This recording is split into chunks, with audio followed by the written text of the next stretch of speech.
Ogoh bo'ling, Toshkent viloyatida jirkanch jinoyat sodir etildi. Yoshlarga nima bo'lyapti? Toshkent viloyatining Chinoz tumanidagi Yallama qishlog'ida 17 yoshli yigit o'z sinfdoshi tomonidan pichoqlab o'ldirildi. Bu haqida Millar xabar berdi. Ma'lum qilinishicha, ushbu voqea joriy yilning 6-iyun kuni tunda ro'y bergan. Marhum o'rtoqlari bilan ovqatlanish uchun uydan chiqib ketgan. Voqea mahallada joylashgan futbol maydonlaridan birida sodir bo'lgan. Marhumning tanishining so'zlariga ko'ra, o'g'il o'rtoqlari bilan kelishmovchilikka borgan.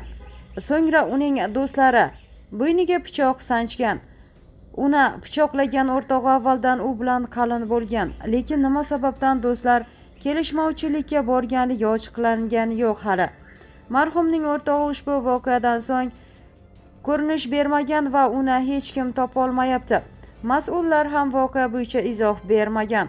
Eslatib o'tamiz, avvalroq Toshkent shahar Olmazor tumanida 2003-yilda tug'ilgan yigit 2006-yilda tug'ilgan tanishini o'zaro kelishmovchilik sabab pichoq bilan jarohatlaganda